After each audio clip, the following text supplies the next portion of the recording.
Hello everyone, welcome to the fourth episode of the Working Software series. In this episode, I will talk to you about scripting, about how to invent a new scripting language for your own application. First, I will tell you why you would want to do such a thing. What are the reasons to discover, to invent your own scripting language? And then, I will show you a short demo of one application which I am developing right now, so that you can see how it works in practice when you do have your own language. And then I will effectively develop one language for you. So let's start. Why inventing a language? Why scripting anything? The reason is both simple to understand and complicated, hard to defend in practice. Namely, by scripting anything, you're making that thing, that application, that component, whatever it is, extensible. You can extend its operation via a script, and the script can be written months later by a user who has installed that component on his or her computer. So when you're writing an application, you are allowing a third-party script to be injected into your application. Therefore, you're allowing someone to modify the way your application is working later in ways which you might not have predicted. Now, that is already a bit suspicious. What does it mean that you have not predicted the way in which your application will be used? That's not what you should do, actually.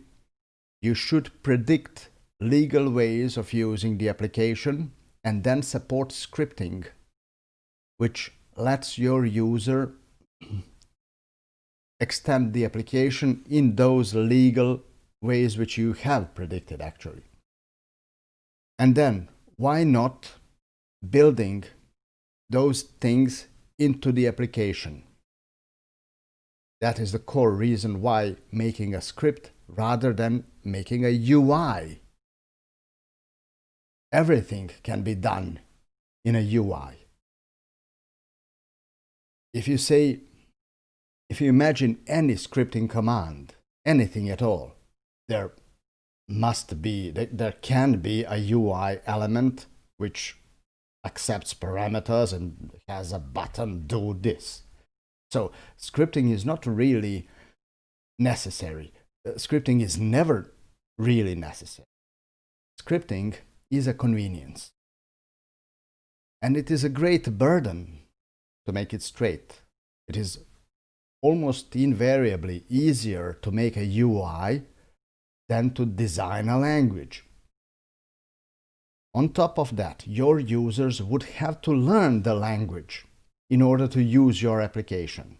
So there are many cons and only a few pros for you to create a scripting language. Therefore, if you are thinking about creating a scripting language, the first reaction, your first reflex should be don't. I only know about a couple of applications I made in my entire career that required scripting. I know of two of them, two industrial applications, which I was working on. One was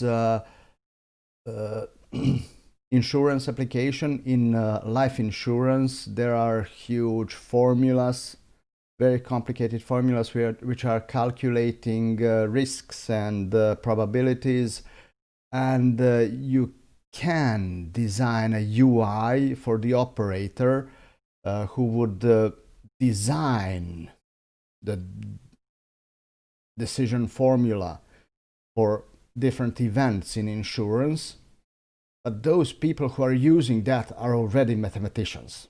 So why not just give them a formula editor and a keyboard and let them write formulas the way they would write on the paper? So that was quite natural for them. And also, being mathematicians, they would invariably understand what it means that there is a parenthesis missing. For example, those syntactic errors that the user might make would be quite natural for people in that domain. There was a second, yes, there was another application I made 20 years ago, which had some conditions that had to be executed in the database. It was the time of stored procedures, and that application would accept logical conditions which are cutting data, and those conditions were used to build a SQL query for the database in bulk update operations that would update tens of thousands of rows in one statement, in one SQL statement.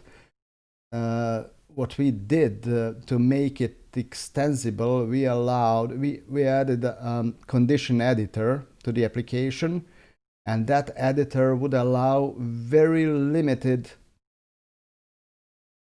amount of code, actually Boolean expressions, to be written there, so that those expressions can be validated and injected into SQL. Think about it, injected into SQL so that data can be updated dynamically. It was walking on a catwalk. But that is also telling you what is a bad idea about scripting. Every script is a security risk. Now imagine writing a script which ends up being part of a SQL instruction, SQL statement. Will somebody drop table because you forgot to test something? That is risky. So avoid that whenever possible. That remains. And then come two applications which I'm working on right now, which both require scripting.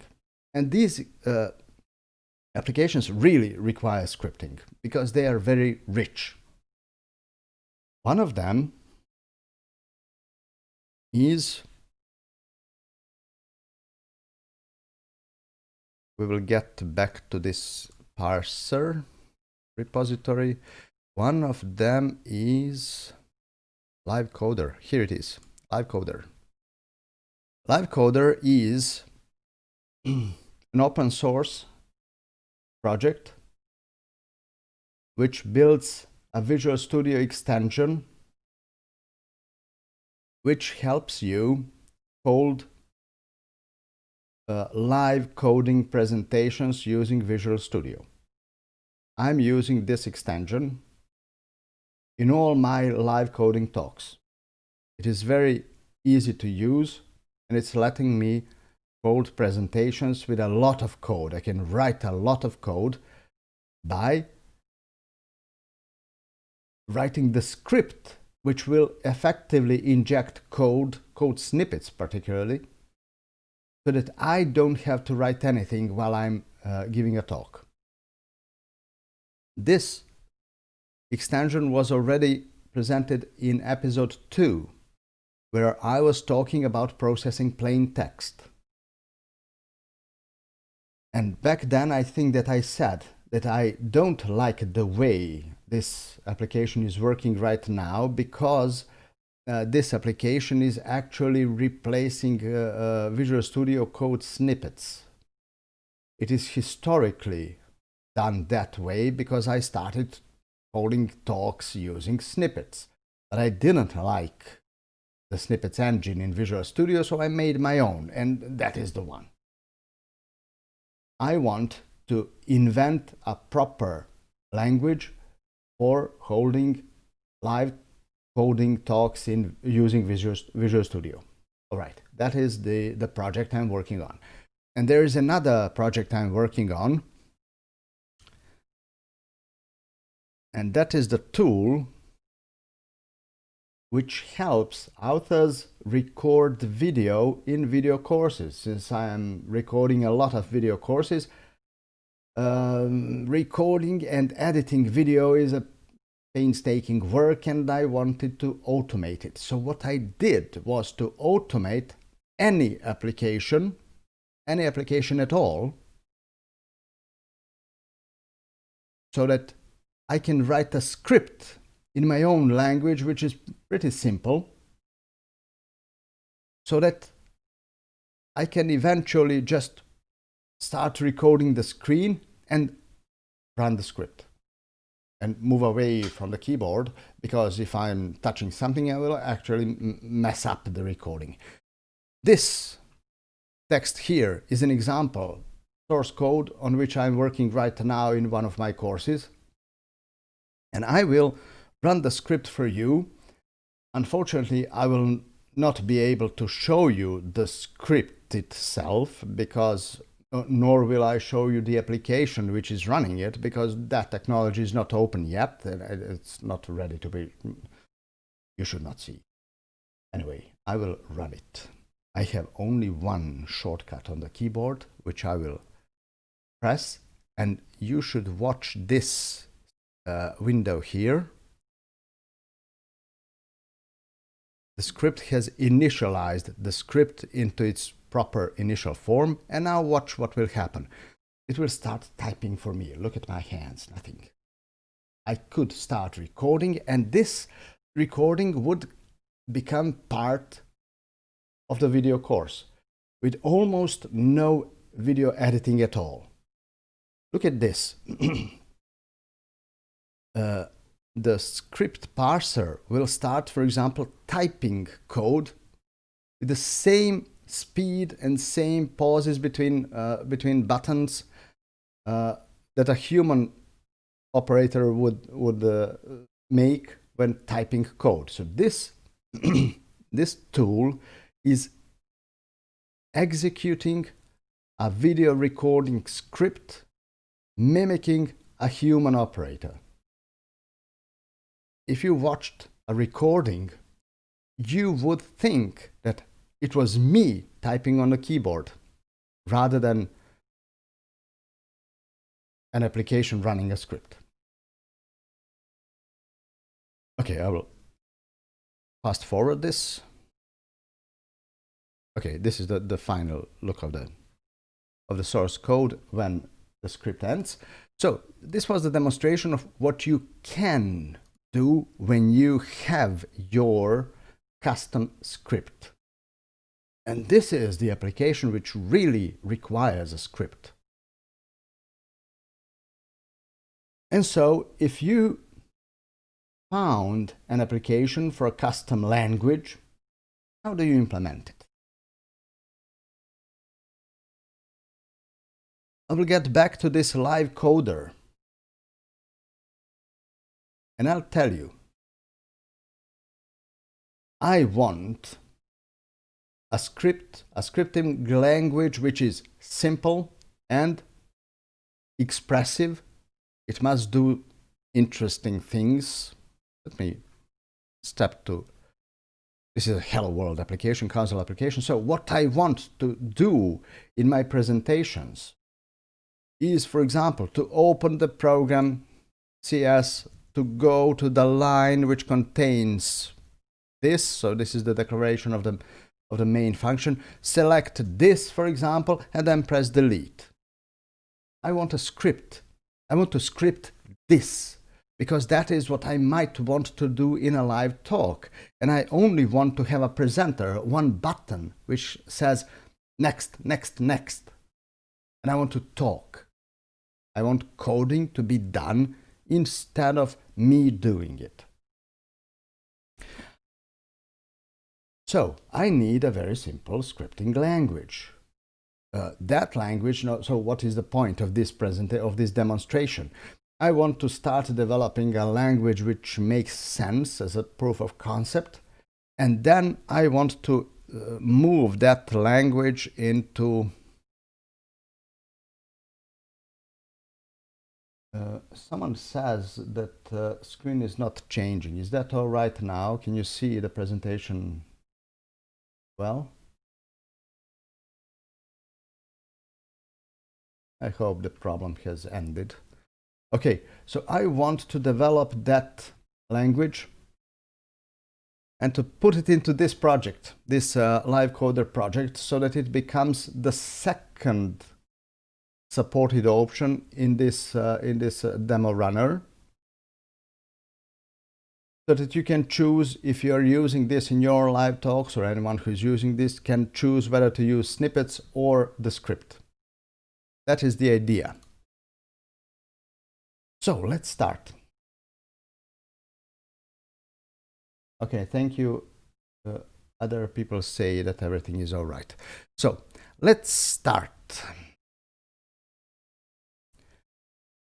This console application will be the application in which I will demonstrate developing a proper scripting language. And for that matter, I will create a new text file here, which will be the demo, which will be the testing script. Input.txt, for example. And I will always copy this to the output so that we have some text file available when the application runs. All right, so imagine that your end user has injected this text file, supplied this text file to your application, and your application needs to do what this file says. The script will be here. For example, what was that I wanted? I wanted to edit file named program. Since this is the program CS, the only one that has that in its name, word program, there shouldn't be any confusion.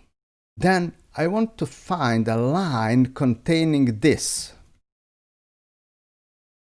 Look what I'm doing. I'm inventing a language right now. Line containing this. If you saw this script for the first time, I'm sure you would understand what it means. I want to select this. And I want to delete it. This is the script. I want an application which can execute this script. It means to understand it and to run specific commands.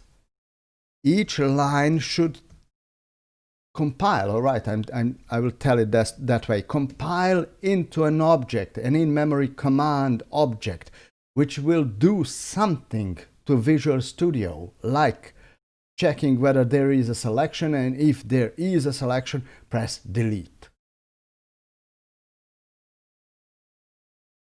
How can you develop a language like this?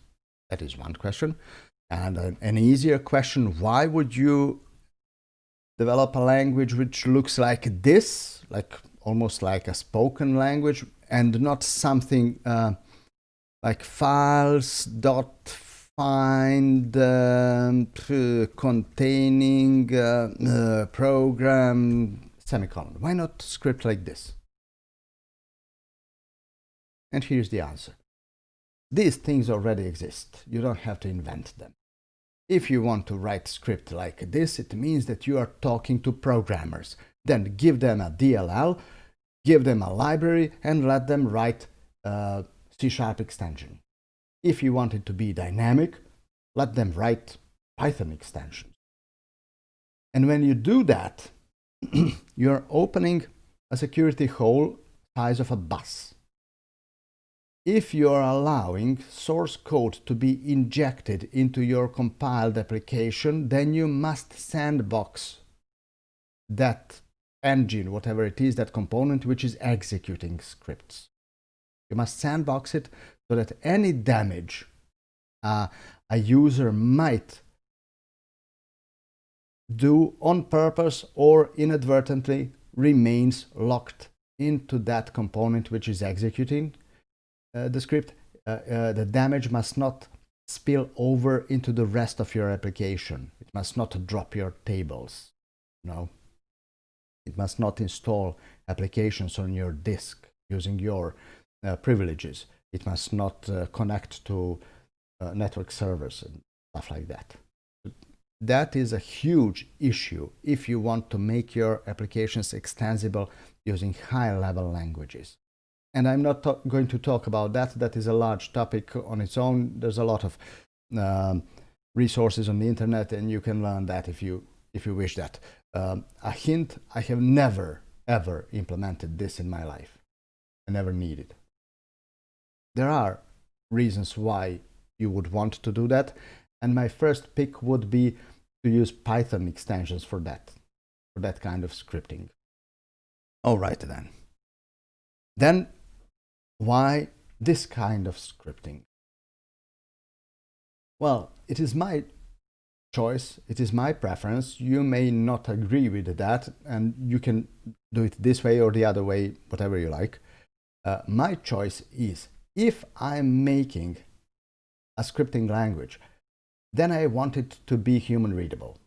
Very easy to read, very easy to understand, because you will be writing scripts. You don't want syntax errors like imbalanced parentheses. You don't want that. I don't want to use parentheses at all. But on the other hand, there is an important aspect of this, of producing inventing any kind of script. It must be uniquely understandable, compilable, parsable. For example, if I made an instruction named edit and then the name of the file, then I must not make edit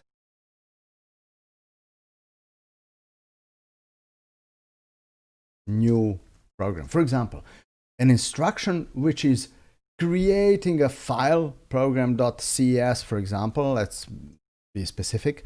If file program.cs doesn't exist, create it and then edit it. What is wrong with this instruction? Would somebody answer this question? What is wrong with this script?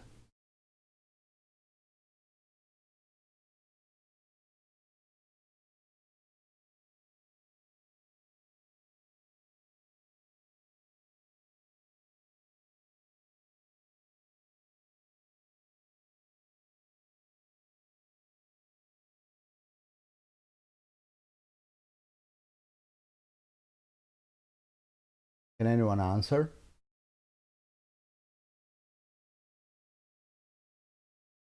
Nobody? All right. This script cannot be compiled, cannot be parsed, because it is not deterministic. When you see edit, what comes next? Keyword new or file name? If you don't know, then nobody knows. Computer doesn't know. Is this the file name?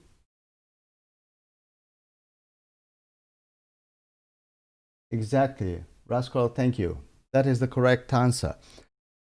Confusion editing a file called new, or more specifically, new space program.cs.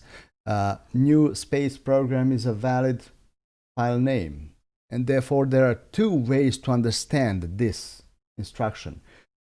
Edit new file named program.cs, or edit a file called new program.cs.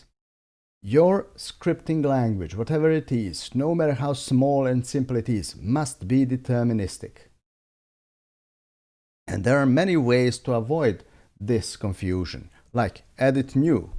Now we have a keyword edit new, which means that dash is not a minus.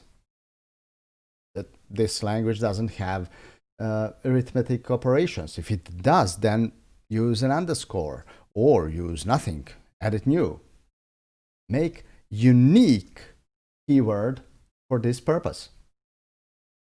Okay? So your language must be deterministic. And when it is, then you can make a lot of different instructions which are reading like a text. And that is what I like when making scripts. I like them to read like a plain text. For one very simple reason. When you are the user, when you are editing text, editing the script, you will have to read it and you must be certain that it is correct. For example, what if I made a typing mistake like this? If I used any text editor, virtually every text editor today has language validation, and they would underline this for me. And I would have to fix that. It's very good to have a spoken language as your scripting language because you will have free help from the tools. And on top of that, language must be deterministic, and that is accomplished in a very simple way.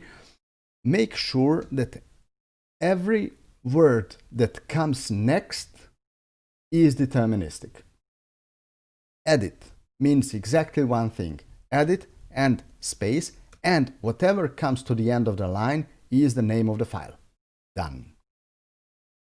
Line is always followed by containing, followed by a space, and everything to the end of the line is the content. Select is a single keyword followed by a space followed by content. Delete is a single command. If you observe this, there are no confusions. Every word here means exactly one thing. And if you can accomplish that, to make sure that one word means one thing, one word can mean several things, but the context in which it is used, all the contexts, must be deterministic. A word like line containing or file containing static void main. There's no confusion because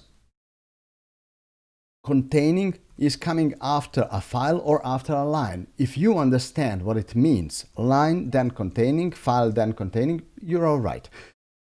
Containing line something, containing file something, this is also all right. Because in all these contexts, you know exactly containing, and there is a single word telling what, containing what. And then there is a free-form content. It is not possible to say containing this because now file could be part of free content. So I think that you've got the grasp of what I'm telling. If you can understand uniquely what a line means, then the computer will understand it too. Next, I said a magical word a few seconds ago, line. You don't want to separate your instructions this way.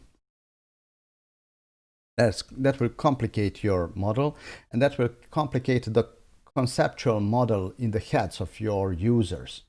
Make one line, one instruction. Make instructions short. One line is something to do. Done. Okay? So I'm constantly leaning towards making simple scripts. Very simple as possible. So that you can just look at this and say, yes, this is what I want to do. This is correct. These are my instructions. And so we come to the question, how do we implement this? How do we run this script? This is plain text. I could go to this and say file, file, read, come on, read all lines. It will be the input txt. Okay. And I can write it like text is string join with new lines.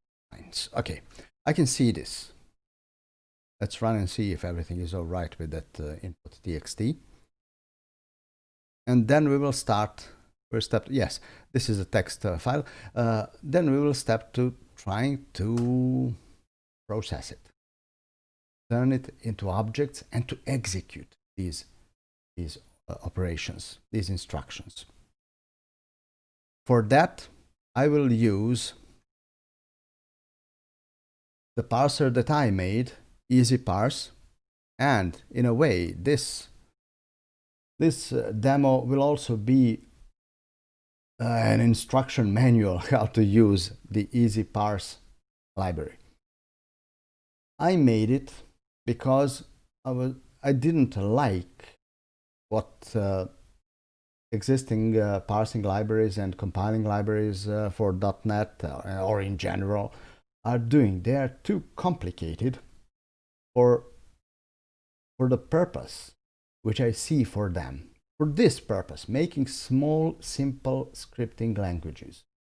They are good if you want to make a large language, but you won't want to make a large language. If you want to invent a proper programming language, then this is not a presentation for you. There are books about that. There are much more complex talks on that topic. If you want to do simple things, then you want to have a simple solution.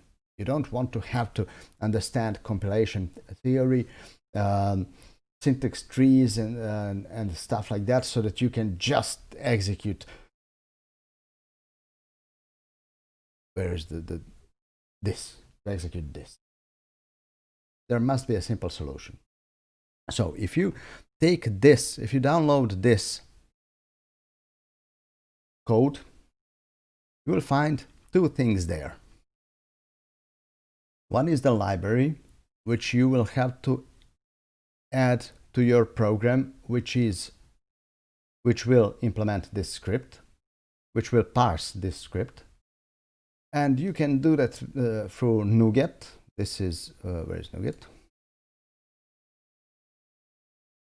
Here it is. I have already searched for it today. So you can just look for EasyParse, and here it is. Coding Helmet EasyParse.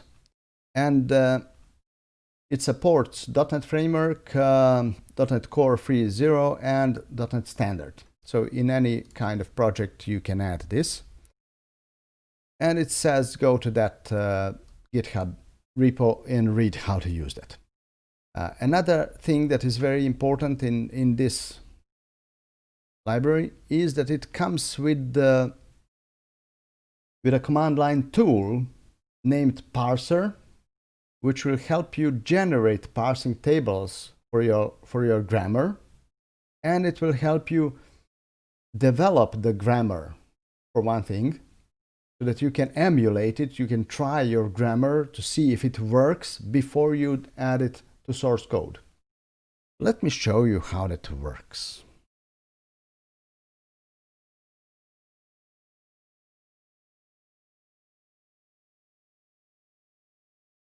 This is where that demo application is. And here is the input txt. In order to parse a text file like this one, you need to have a grammar. So I will add a grammar here. And I will call it that way, new item, text, grammar, txt.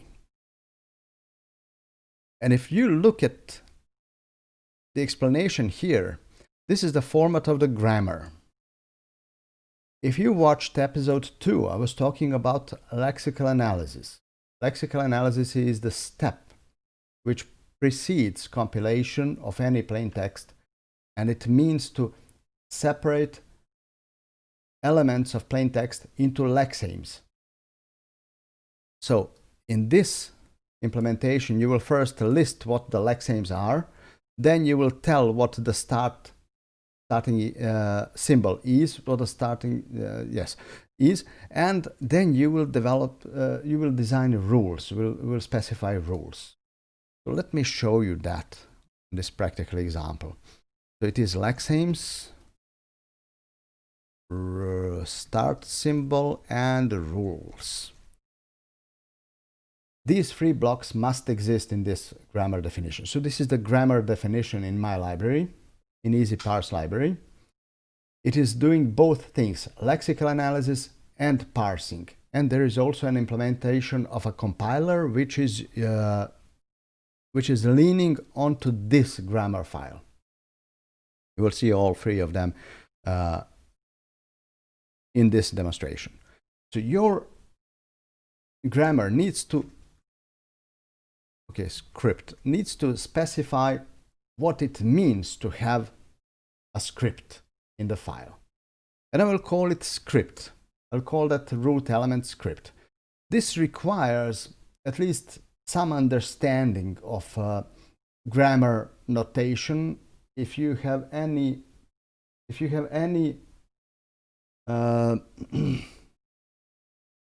prior knowledge of grammars of formally specifying programming languages, then you will certainly recognize this. I need to specify what the script is. And then comes that simplification, which I already mentioned. Script consists of lines. So the script is a line. But script can have multiple lines. So it is a script followed by a line. Wonderful, right? And what is the line? As of now, I will say that it is an empty line. And so the time comes that I show you how this works. Let me enlarge font size a bit. 20 will be all right.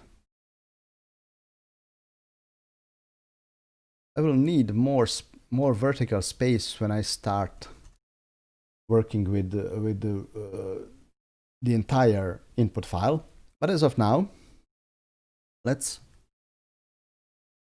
do this. Parser is the tool that comes from that repo. You will have to build it and put it somewhere where you can run it. And it says grammar is grammar.txt, and what do you want to do with it? For example, I want to emulate it, and this instruction is not complete.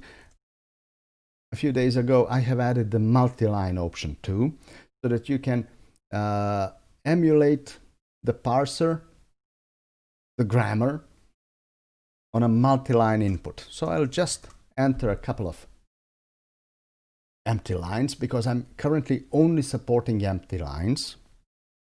Control Z is the end of input, and here it is. If you know anything about compiling, this is the syntax tree.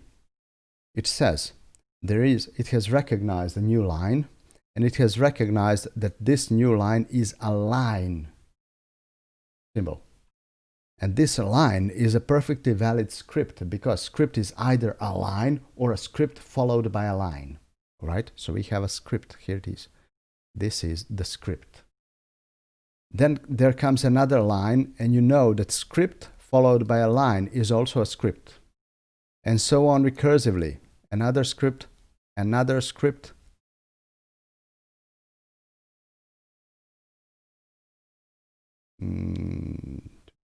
Yes, and this script consists of this script and a line. How do you like this? I have just explained a file consisting of empty lines alone in what? 9 lines of text. And I can start building the whole language out of this. A language which will define this. But I'm not ready to do that yet. To do that, I need to start from something very small. For example, it's always a good idea to define comments first in your new scripting language. Just put everything under the comment. And then I will define a comment which matches. This is the verbatim string marked just in C#. I will provide a regular expression which explains a comment. It is a hash followed by anything. So the line can also be a comment followed by a new line. Let's try this. I'm going to copy this, move to the emulator, paste it here. It works. Look, hash followed by anything followed by a new line is a line. You see, everything has been treated as comments. It works. Let's speed up a bit. What if somebody writes this, or a tab and a couple of spaces? I'm assuring you that this will not work. Unexpected input. There is something here and it doesn't recognize it. In any scripting language, you must account for white space.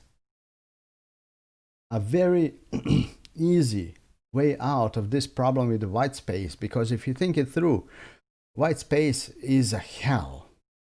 Multiple. What does it mean to have 3 white spaces followed by a tab followed by 4 white spaces and a new line? It's very complicated. This language, or this grammar language, also supports ignore lexemes. I can put here a regular expression which says what to ignore. And I will say white space, space, or tab. Multiple spaces or tabs are ignored. Just ignore them, like they were not in the file. Let's emulate this.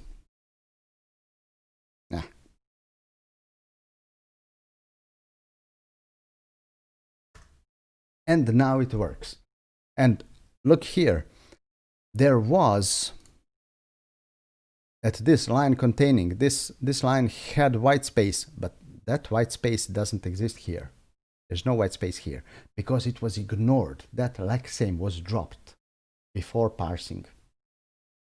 Okay, let's support real commands. Let's support edit program. Okay. I will say that a line is also a statement followed by a new line.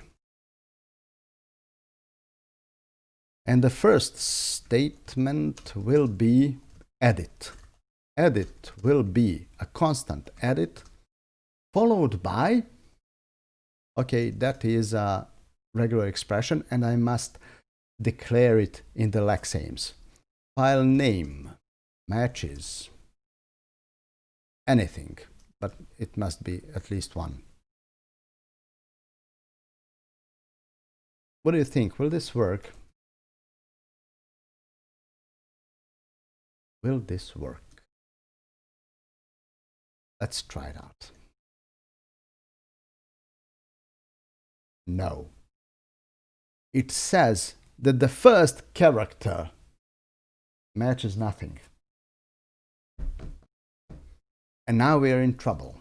Why does it match nothing? Why doesn't it understand? If I said edit followed by something that is anything, and then followed by, that is the statement, so the statement is followed by a new line, why doesn't it recognize the edit instruction? It doesn't, because this regular expression is catching anything. It means that when it starts parsing edit program, it will catch the entire line edit program. And then when you read the grammar, it is just a file name. There would have to be something that only consists of file name, but there is no such rule here. You must never produce regular expressions that are catching everything, because you will never parse anything. All your expressions, all your regular expressions must always be specific. Not only in this library is not special in this respect. Any parsing library you use, any language you make, you must be specific. And so, one way to make it specific is to use a so-called look behind. It is, I think this is the syntax. Look behind, so this must be preceded by edit and a space. And then anything that follows after edit and space, all until the end of the line, will be considered a file name.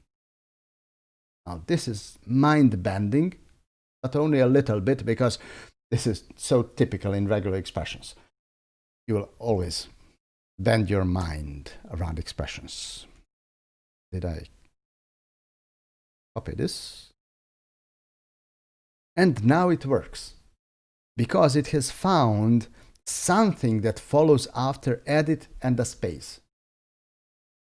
And it has matched program, right? There is one nuance when speaking of look behind. Many implementations, including that one in Visual Studio, in .NET, not Visual Studio, request that look behind pattern has a constant, or not constant length, but deterministic length. If you read this, you must know how long this is. Let me show you where that will hit you. If I said edit large space program, my grammar says that spaces should be ignored. They should be ignored. This is edit program, all right? But if I emulate this, I don't have it copied. It will not recognize it, because it's not edit space program. I might try to do it like this, any number of spaces, but it won't work. It works, but it didn't work. Oh, I made a mistake. .NET supports it. The other emulator I used didn't support it. Oh, I'm lucky. I can implement this. Many regular expression implementations don't support this, so you have to try it on your own. Actually, I made a mistake not trying it in .NET, but trying it in an emulator, and it didn't work. So I will have to read about this. This is very interesting finding. Many regular expression engines cannot execute regular expressions backwards. And for that reason, they need to know how long the look behind has to be, so that they can go back, select that many characters, and run the look behind expression onto them. And if if that matches, if that text matches the look behind the regular expression, then you have matched the look behind expression, and you can keep going, which means that there is an edit followed by a number of white spaces, and then you can select everything that is that follows. Sorry for confusion, it was my mistake not trying it in .NET, but anyway, I'm very happy to see that it works. Great. What about these? Let's support the line containing something. Okay. Line containing something. Where is my grammar? So I will say that there is a statement line containing. Line containing is constant line followed by containing. Now, think of this. I'm not specifying white space because white space is ignored. Anything, including tabs, everything will be completely ignored. Only the word line and the word containing will appear in the sequence of lexemes. So you only need to specify this, and then again I have that problem of saying, okay, containing content. I have to use another look behind, but this time I don't allow white space to be ignored. I want one white space to be ignored, and everything here is what you are searching for, because you might decide to search for 4 white spaces in a row. Maybe that line is what you wanted, the line containing 4 white spaces in a row. So I want to only ignore one space and select everything that follows. And that expression will be different from this, in that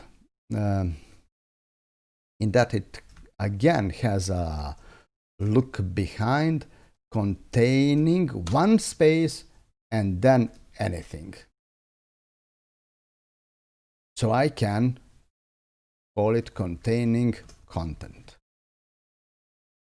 Is there anyone not being able to follow this? Please scream in the chat. This is a bit complicated, but I hope not confusing at the same time. No matter how complicated it is to invent a language, I think it should be I think that I have tried to make it as straightforward and simple as possible using this easy parse library. I don't know if I have succeeded in that. Anyway, line containing whatever. Let's try it in the emulator. Lexing error. Okay. Do you know what this is? Where is my command? This is very interesting error. I have got a syntax lexing error actually. Lexing error trying to emulate my grammar. Let me tell you a secret. I see it. This grammar is parsed using a grammar for a grammar. And that grammar is part of the easy parse library. Easy parse library has compiled a grammar, and grammar is being subdued to that parser so that you can build a parser for this. So many recursions. And what it said was that my grammar has a lexing error. So I put apostrophe at the wrong place, and that was lexically incorrect. This has not. This was an unknown lexeme in the grammar. If you want to know what I said, go on and read the easy parse library at GitHub, and you will find a grammar that explains grammars. Why not showing you that? It must be here.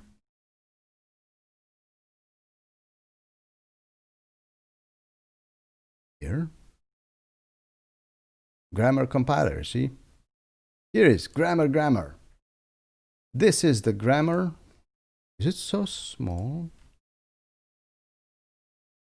Something is missing here.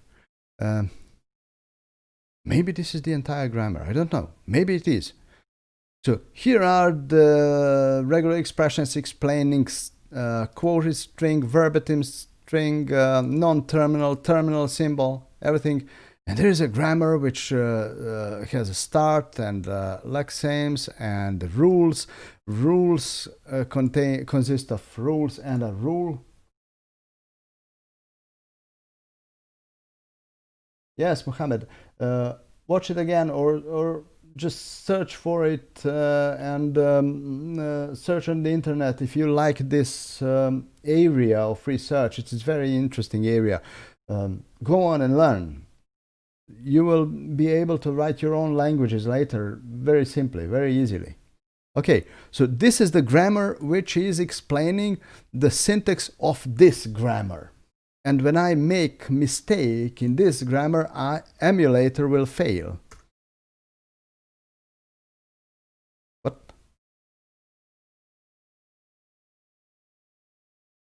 Why?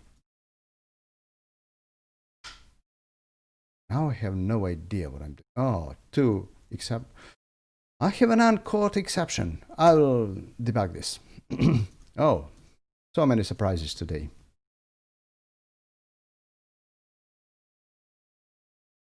And now it says select is not expected. Why? Can somebody tell me what I'm missing here?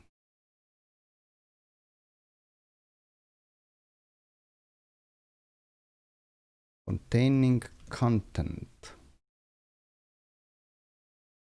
What am I doing wrong? Please help me with this bug. Containing followed by anything.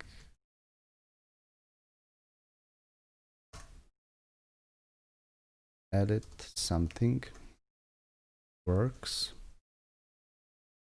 Line containing something. Works. Line containing something. Edit something. Works. What's wrong?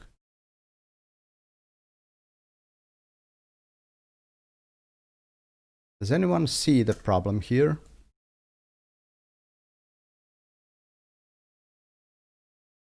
Oh, here is the problem. Oh, now I'm reading the error correctly. Dot. Does that dot should him? Oh.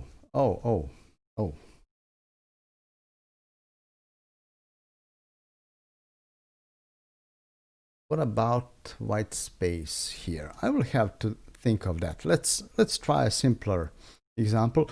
This is typical when inventing languages. You will find a lot of special cases. Yes, now this works. So I have a problem with deleting white space in that what I'm selecting. Okay, I will think about that later. When you are working with regular expressions, you have to test them a lot.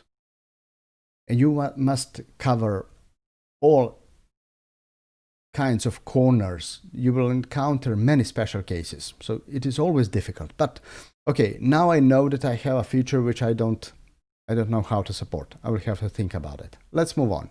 Select statement. Let's support select statement. So it is statement is select. Select is select content followed by again some select content. I would have to introduce another regular expression which is very similar to this. You can do that, or you can take a different course of action and say, let's make a so we obviously have commands that have something followed by something else. Okay? By something particular followed by something that is not known, followed by anything. You might choose to put a separator between these known keywords and unknown content. So all statements in my language from now on that have an unbound content following to the end of the line will have to have a separator before. And that will make my life much easier, because I will only look for a semicolon, for a colon, followed by a white space, and then capture anything that follows. So I have just stepped away from that human readable stuff and made a sacrifice. You can choose not to do that, but then you will have to create many, many very similar regular expressions. It's your choice.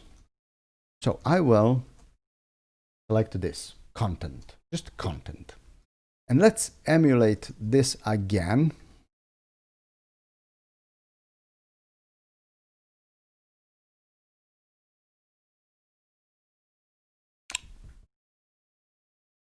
I'm constantly making bugs. Why?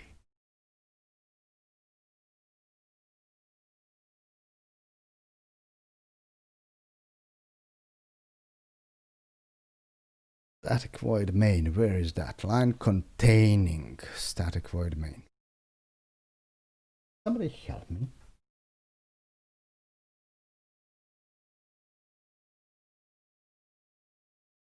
What's wrong with this?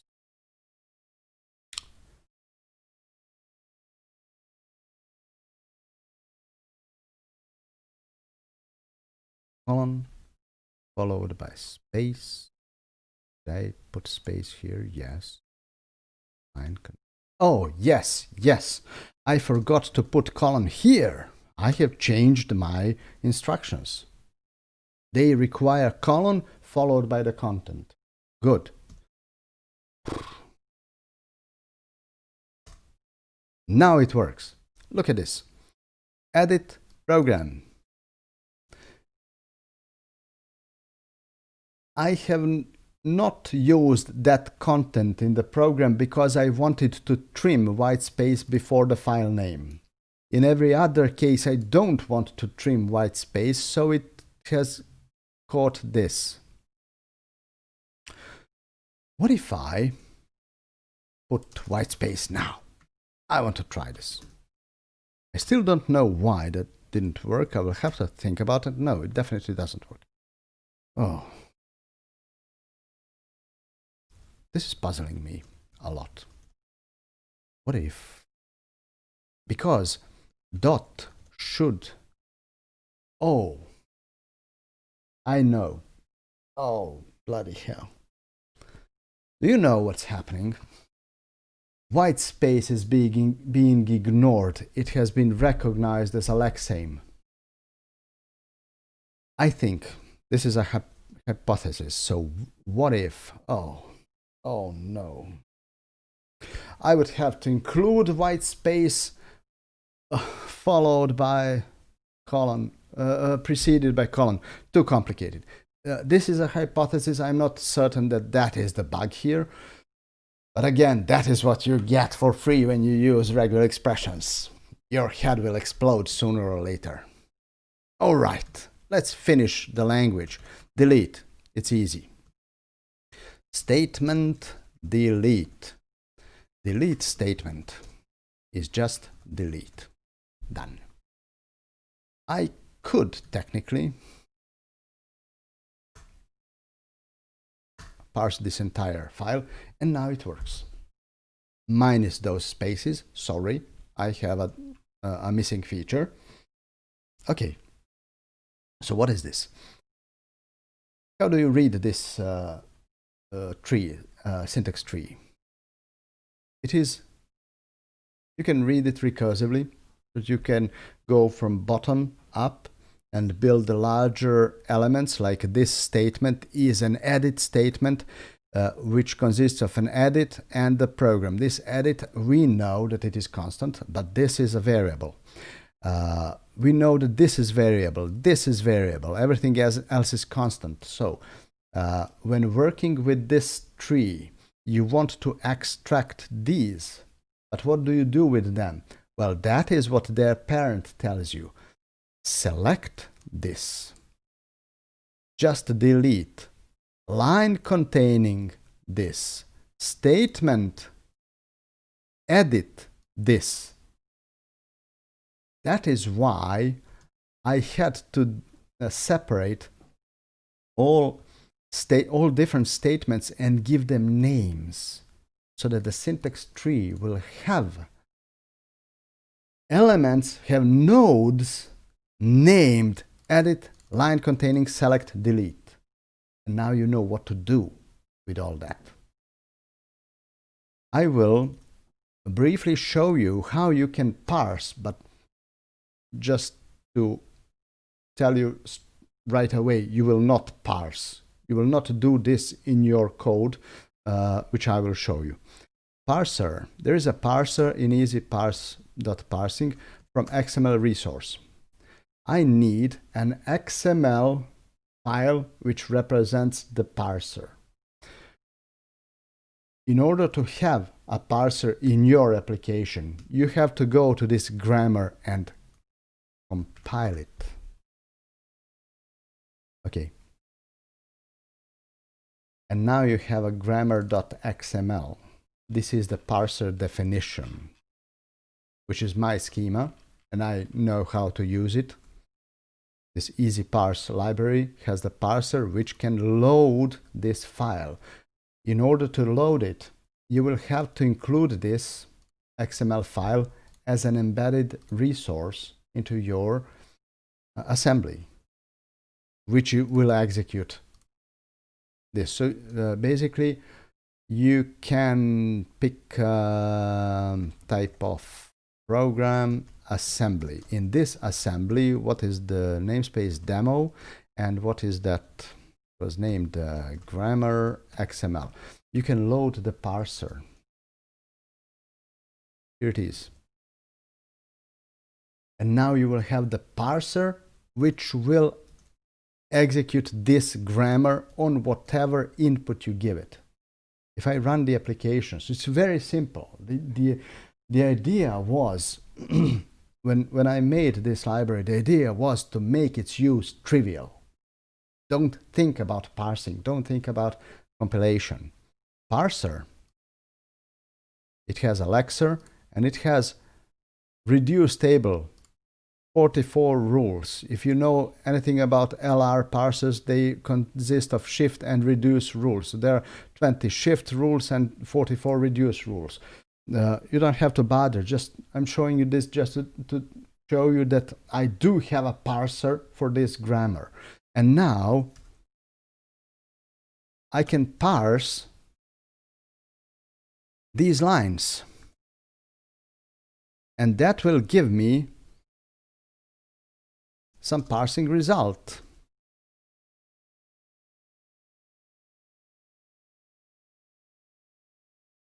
Which I can print, but you see, it is a parsing result which either contains parsing error or a syntax tree. Let's run it on the input.txt file. Come on. Yes, it works. Here you can see the syntax tree. It has read this file and it has parsed it correctly. If I made a syntax error, like line, colon, the parsing result would be a failure. Come on, unexpected something. Let's see. Unexpected element at colon is unexpected. So that is how you can parse text in your application and see if parsing succeeded. And you can also compile and give it a compiler. Actually, you will really care about what this parsing result is, except if you want to display an error, but also compilation would pass the error out, so you don't ever have to test this. You can simply compile it, but you need a compiler. Compiler is a component which is transforming syntax tree into some other form. It can be a file on disk, like when you're compiling your source code, you will get an executable file. But it can also be an object in memory. And when you are writing languages to extend your application, you will wish this latter form. You will want to load a text file and have an object in return. That is all you want, because you know how to operate on objects. And you want objects to be of very high definition. So I will show you how a compiler can be written using EasyParse library. I will create a namespace called scripting, and I will put both of these there so that the program doesn't have to think about those.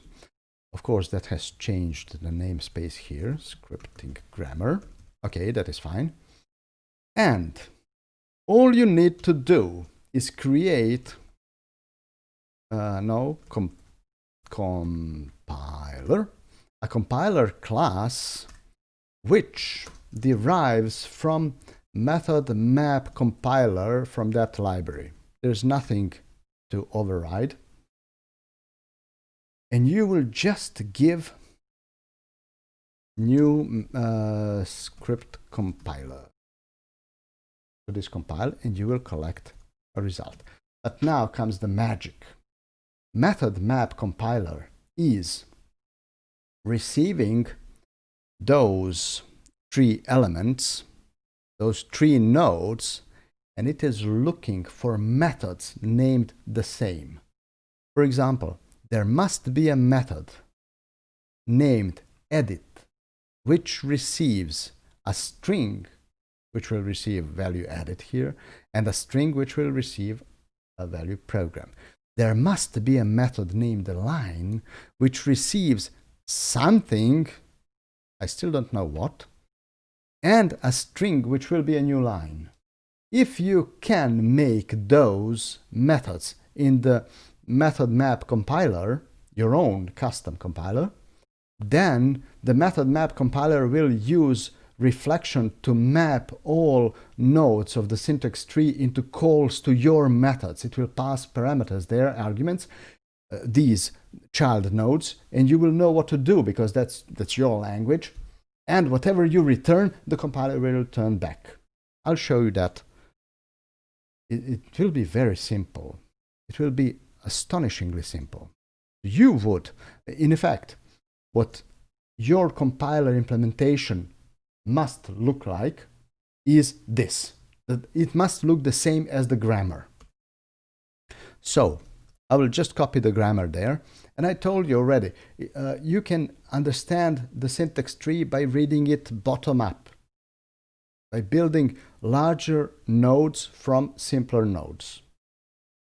So what is the delete? That will be some delete instruction, which means that I need an object of class instruction. I'm turning the syntax tree, that abstract thing there, which doesn't know about concrete types like string or integer or stuff like that. I'm turning that into objects because I want objects in the end. You always want to compile into objects. So it will be an abstract class, all right? But there will be, you can keep all methods private because reflection can find them anyway. There will be a private method which returns an instruction and which is called delete. It's its name is delete, and it must receive a single string which will always be delete. That is the constant in my language, and I will ignore it. I will just create a new delete instruction, which I still don't have. Let's make it delete instruction, which is an instruction. So let's get back to the compiler. New delete. Done. I have supported this rule in my grammar. My method map compiler will find, when it encounters a node named delete, a non-terminal symbol named delete, it will look for the method named delete, which receives a single string because it has already a single string node, delete. It has a single string node, which is a string. So it looks for the method which receives a string and is named delete. And you are free to return whatever you like. I choose to return instruction from all these instruction rules. You will see how we will combine instructions into a script very simply. So, private, again, instruction, select. What does it receive? It receives a string which will always be select, but then, okay, string colon, it will also receive a colon, but then string content. Well, that is something. And since I know that there are a couple of instructions that are followed by content, I will create another abstract class,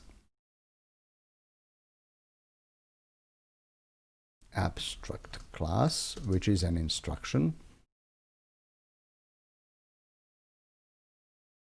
which will expose content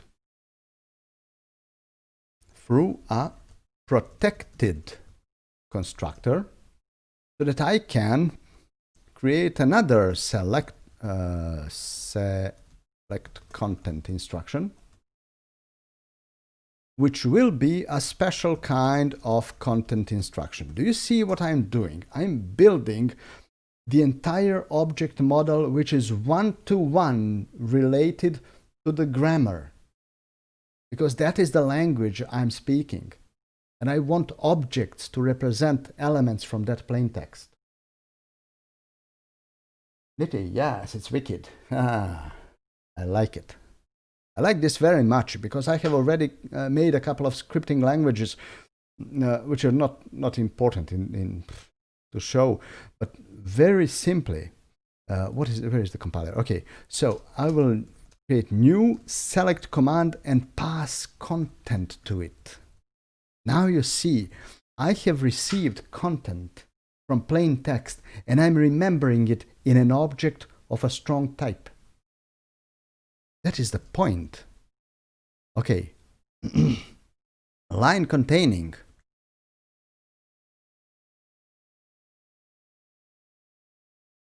Line containing consists of string constant line, string containing, string colon, and string content. Okay. So let's invent another instruction, line containing, which will be content instruction, which has a constructor. And while I'm here, let's create that last one, edit file. Okay, edit file will not be a content instruction because it has a public string file name, a more specific thing to think about. So file name will be initialized from the constructor. Okay, that's it. Let's get back to the compiler and say this returns new line containing content. That's it. And edit private instruction edit will consist of string edit and string file name. So this will be a new edit file. That's it. I have just compiled all specific instructions. And now I can implement the statement rule very easily. But there is a trick there. Private statement, no. Instruction statement. Statement node will always produce a single instruction. Do you know what it's going to receive? In all concrete instructions, I'm returning an instruction object. So what this compiler will do will be to build from bottom up. This is string, this is string, this is string. So there must be a select method which receives 3 strings. Do I have it? Did I call it well? Yes. 1, 2, 3 strings. And it will return something. In my case, that is an instruction object. But then there must be a statement method named statement, which receives whatever was returned from the select method. And that will be the instruction. And since I have nothing to do with this, I will just pass this instruction out. And all these 4 rules have been covered. The result will be that this entire node, this node will be represented by an instruction object in memory during compilation. And then we will hit the line rule, which says line will also be an instruction, okay? Which either receives a string, which is new line, or a string which is comment and no, or no, or, and now listen, statement will always return an instruction and then a new line. Are you following this? So there are three kinds of line nodes, which we can recognize very, very easily. I have covered this. A single string, 2 strings, or an instruction and a string. And if you just see the types of arguments, you will know exactly which form of line it is. Now, both of these should produce an empty instruction, an instruction which does nothing. In many cases, whenever you create a language, you will invariably need something that is an empty instruction. You will always need something like that. An instruction which does nothing. Okay? And I can even go to the instruction and put public instruction, public static instruction empty. Okay, which returns an empty instruction. Very simple and very useful, because now I can go to instruction and return empty. Instruction and return empty. These 2 lines produce no instruction. But this one does, and that is the instruction which was compiled below by the statement rule. And so we come to the script. Script will be the topmost, that is the entry point in my grammar, the topmost call. It is the start symbol. That will be the result of the entire compilation. So, I have to support scripts. I will create a class called script. That's it. But when you are compiling this way, everything must be immutable, because you see the script in the grammar is recursive. It supports adding something to it. you can add to a script and return it. But will you make a bug? I'm not sure. You can make script this way. Okay, I will write it in the compiler and you will see what I want. Private script. This will create the script. What is the line constructing? Always an instruction. So you know if there is an instruction, then you can create a script containing that instruction. Otherwise, the other form of script is to already have a script and an instruction to append. And now listen, I want script to append an instruction. I want an append method on the script so that I get a larger script with an instruction added to its end. And here I want to start from the script dot script dot empty. I want to have an empty script and then to append an instruction. Okay, this is what I want to have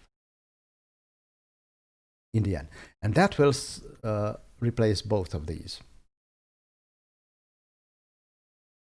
Let's implement that. Script. It's very simple if you put it that way. Public static. What are you? Script empty. New script. Done.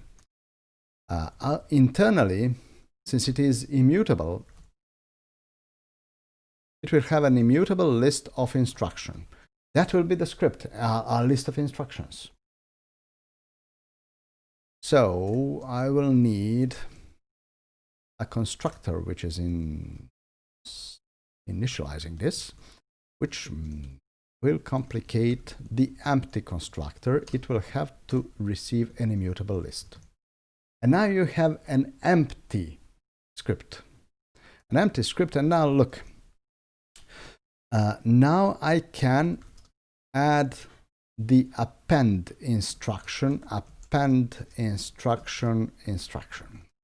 and that will be the new script with this instructions add instruction. Immutable list returns a new immutable list with one element added to its end. This is the immutable script, which can be the result of compiling that plain text. That's it. And when said that way, you can do a very interesting thing now. Look. Do you remember the empty instruction? What if somebody wanted to append the empty instruction? Just don't append it. Return this. Do you remember that ignore the white space? This is ignoring white space only in terms of instructions. This will ignore comments and ignore empty lines. And now we have the compiler done. It compiles. I can use it. Where is my program?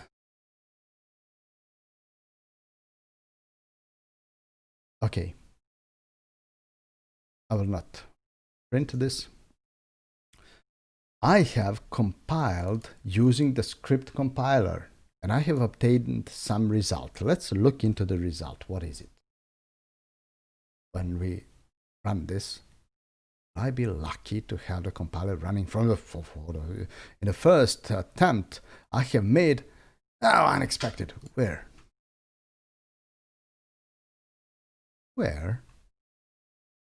Oh, really? I didn't remove this. Good. Do you know what the compilation returned? The result is a message, unexpected element, colon, at location 23. By the way,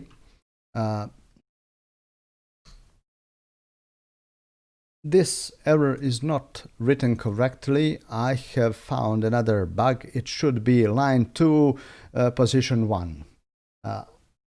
Internally, in that easy parse library, I'm already supporting single line and multi-line texts, and I already know the precise location, but for some reason I didn't pass it through the entire stack, so the message is useless. You would have to count letters in your entire text to find where the error was.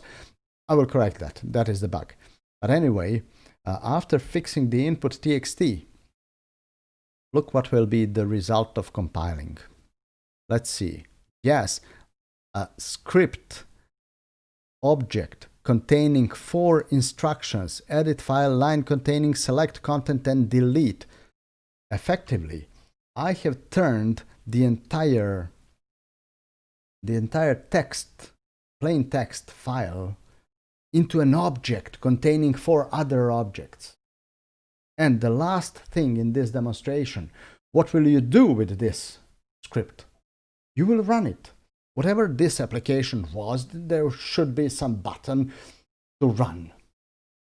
Somebody would give you the script, the user would give you a file with a script, and you would run it. And running would compile that file and either report an error or keep going. This is the idea. If result is script, then you would do something.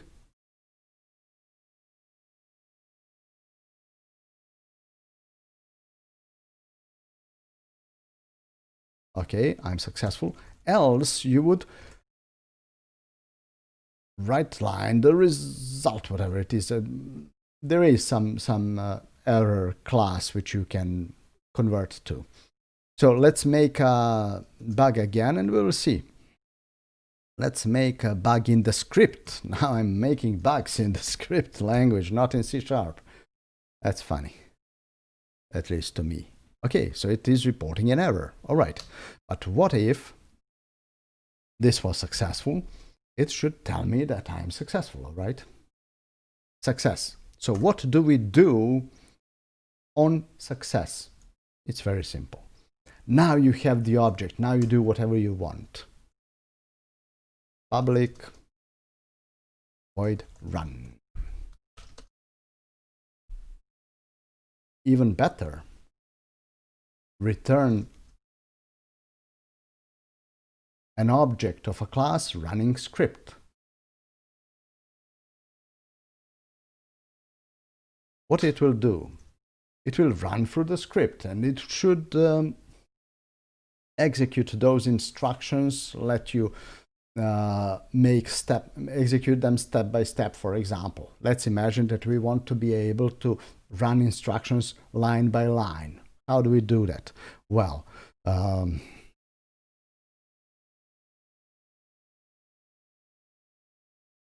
accept an instruction enumerator.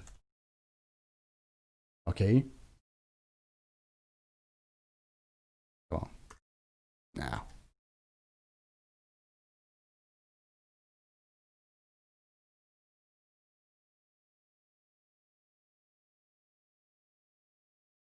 There's a problem.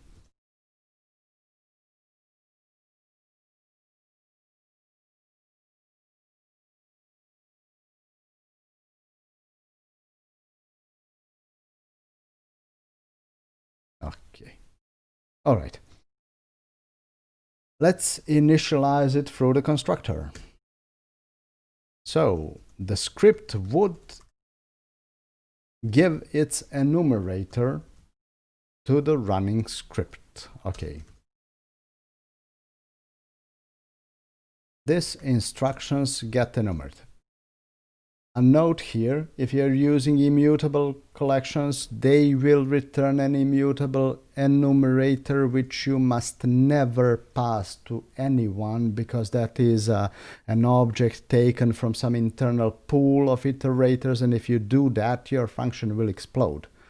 Instead, convert instructions to IEnumerable of instruction and then return a common enumerator, generic, and that will work.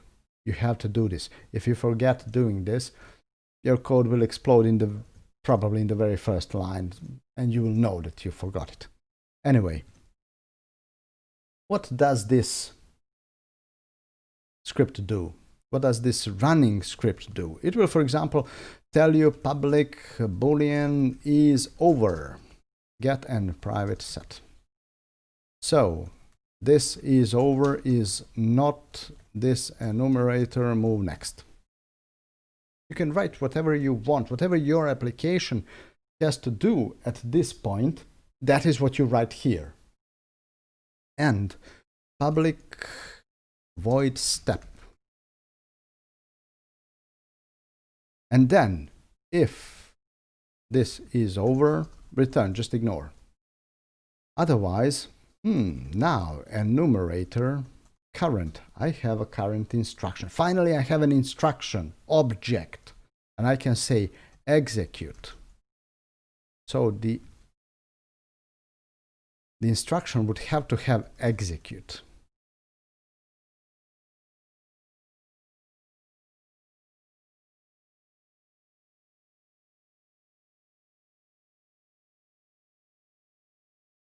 I will just write. I don't need to string. I will just write what this is. Okay. This might be 0. And I will move next. This is over, is not this enumerator, move next. So when you have the script object in the main, in the program main, you can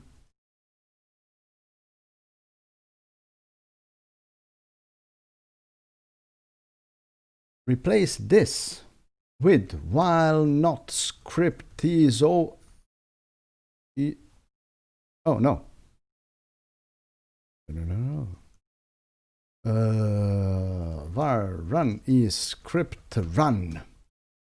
While not run is over, step. Very simple. And what it will do will be to execute every single instruction in a row. Come on, executing. Edit file, line containing, select content, delete. By the way, that content instruction had a content.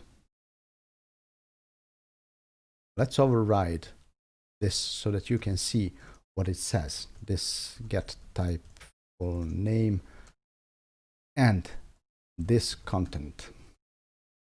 Okay, and that edit file had a file name too. So let's see if we have them.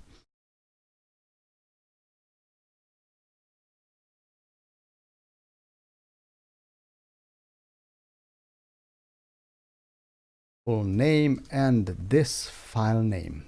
So let's run again. Do we have those data from the script? That is the important question. Edit file program. Line containing this, select content this. We have everything. Nothing was lost. All the textual information that was part of the script has been transferred into objects. And finally, execute, and with that we will finish. Execute. Where is the instruction? I was printing on the console. That is not very useful, right? How do you execute instructions? There comes another trick. Instructions always execute inside some environment. You will never execute instruction as an instruction. It will need something to which it can command. So what I will do will be to add an interface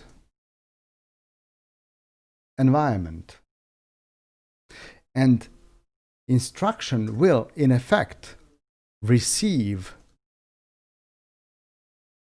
an environment, and this environment would expose high-level operations such as find file, part of name, finding a file, void, find a line, string containing, things like that. That will be a representation of an environment in which you are running your script. And then you have to pass it from the running script. Where is my running script? Oh, it is in the script. I didn't move it. Okay, so here it is. It needs the environment. And therefore, this will need an environment. When the script starts running,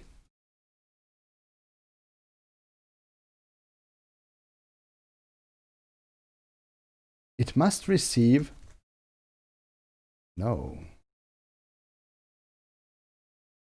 it must receive an environment which it will pass to every single instruction. You see? Now you have a scripting engine built into your application. Of course, the script itself will have to initialize, where are you? Will have to initialize the running script. With what? With an environment. Therefore, now look at the division of responsibilities here. You have a script which is the result of compiling text file. That doesn't depend on where it executes. It depends on syntax of the script, nothing else. It will construct you the objects. And then there comes the running script, which will execute inside a particular concrete environment. And therefore, there is still a compile time error because when I want to run the script, I have to tell where. And I will say that there is a dummy class here. Oh, it will have to have those functions. Yes. Don't throw anything. And I will have to pass a concrete environment to the script to run it. And the very last thing here, I want you to see this really run. This execute function should actually be abstract, not even virtual, but abstract. And every single instruction would have to implement it. For example, edit file would override execute, and it would find the file with containing this file name. Okay, this is a concrete, and probably do something with that file. So when we go to that nothing, finding file, I will write to console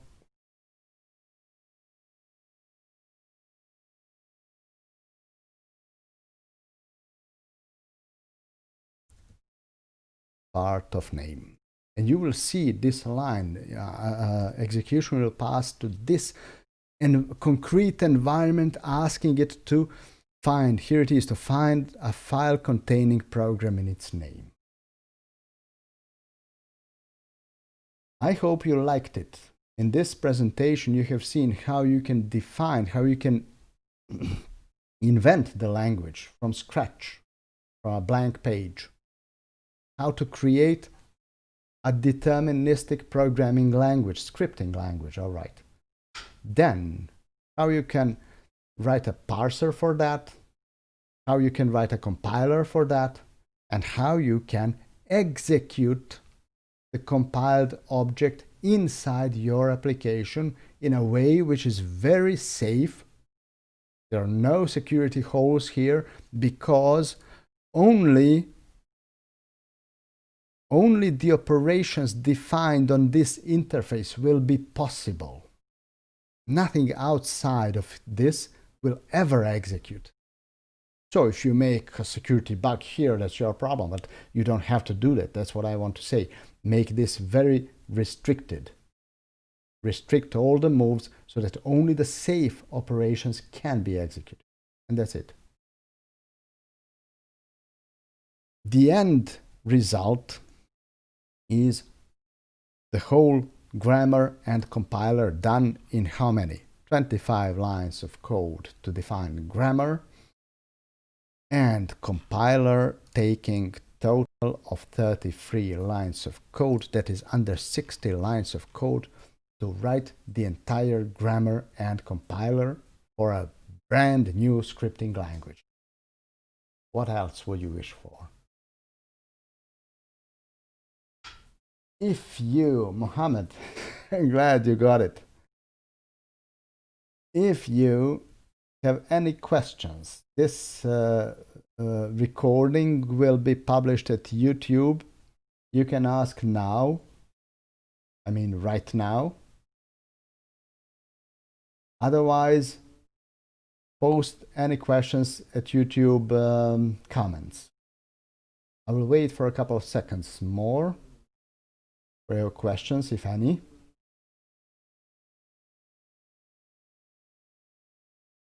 Nothing yet. Okay. Besides that, thank you for watching. Okay. So much easier than writing from scratch. Yes, Rascal, that is true. That is what I wanted to make when I started that easy parse library. I wanted everything to fit into 50 lines of code, because there are thousands of lines of code besides that, behind that. I don't want anyone starting with me to have to write that manually. I want a library to do all that and to be trivial to use. How do you compile? Where is my program CS? How do you compile? Load the parser, call parse, compile, get the object. That is your source code. 2 lines of code, which can be a single line of code if you want it. Okay, thank you for watching. If you have any comments, questions, anything, you can put them on YouTube when this recording becomes available. Thank you again, and see you in episode 5 next time. Thank you, bye.